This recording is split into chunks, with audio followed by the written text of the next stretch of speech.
Hi guys, welcome to the Tricks House. As explained in my previous video, I am developing my first indie game. Head Chef is a restaurant management game, where you will be the owner and the head chef of a restaurant.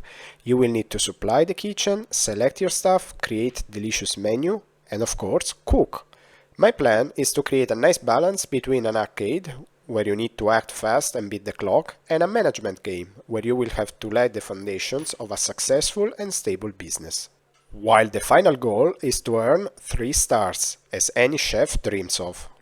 From this video on, I would like to introduce some key concepts of the game and show you directly in the game how these are implemented.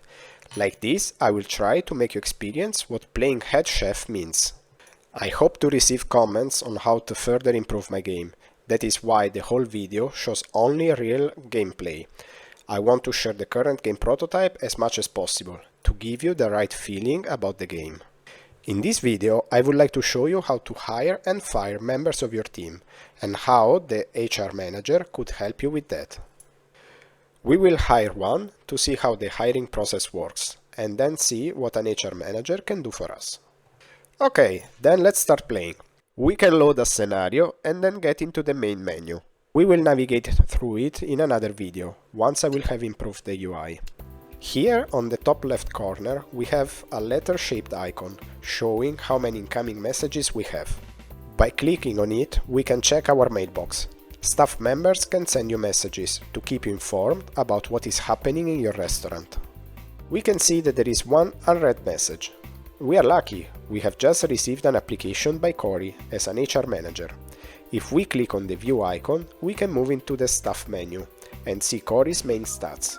And here we are, in the staff menu. On the left side there is a list of your co-workers. You can select any of them and inspect their skills. They have technical as well as soft skills. Experience and morale affect their hard skills, while soft skills affect the way they react to events. We will see this later on. On the right side instead, there is a list of applicants. At the top of the list we have Cory. For an HR manager, the main skill is communication. He has 10 out of 10. We can't complain. Let's try to hire him. If we click the hire button, we would directly hire him, agreeing to any requests he may have. If we click the talk button, we can negotiate his responsibilities as well as his salary. Let's try it out. So, we get into this new scene where we see the applicant in our office. We tell Cory that we would like to offer him a job, and then we need to define his contract conditions. Here we can pick his role. Technically, we could offer him any role we want, but it is very unlikely he would accept it. By changing the role, we can see what responsibilities may or may not belong to it. For instance, a finance manager may negotiate loans with banks, while an HR manager can hire and fire staff members. If we delegate those responsibilities, the manager can act independently. Otherwise, he may only make suggestions. Depending on his soft skills and experience, a manager may want or not want to take over such responsibilities. Here, in square brackets, we can see what the applicant would prefer. Same goes for the salary. Let's try to add the can hire responsibility and see if Cory accepts it.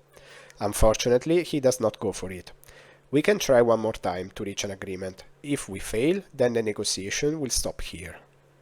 I would suggest to keep the responsibilities as requested and try lowering a bit the salary. Let's see if this works. Excellent! We have the first hire. Now let's see if he has anything to suggest. We can see that now Cory has appeared in the bottom right corner.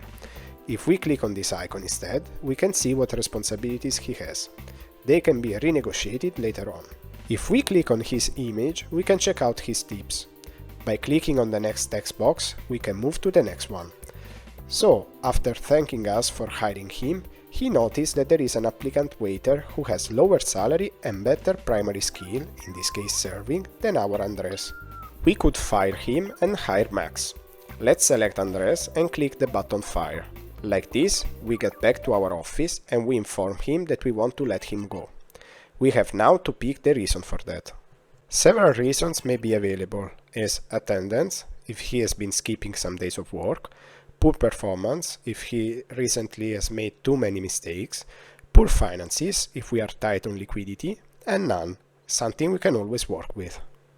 Only the applicable options will be shown. Depending on the reason we select and whether or not we give a severance pay, the rest of the staff may react to their colleague leaving. Let's select attendance. Apparently Andres has not always been at work lately. Let's deny him a severance pay to see what happens. Andres asks for a last chance that we are not going to give, since we have already identified a better replacement, so we say no. Once back in the staff menu, our HR manager informs us that some of the co-workers feel as Andres' contract was not fairly terminated. Well, actually we denied him a severance pay, and that was a blow to motivation and morale, which affect how much our co-workers are willing to learn and stay in our restaurant. Now, we are also informed that we need at least 2 waiters to operate our restaurant. Let's immediately hire Max. This time, we click on Hire to avoid any negotiation and agree with his request. And here we are, we have again 2 waiters in our team. So, that was all I wanted to show in this video. I hope I could give you a good overview about how complex interactions with co-workers can be and how much depth this adds to the game. Let me know if you enjoyed it and leave any questions or suggestions below. In the next videos, I would like to show you the pastry lab as well as some more cooking gameplay. In the meantime, please wishlist my game on Steam. You can find the link below in the description together with the trailer's link. Thanks for watching and see you next time.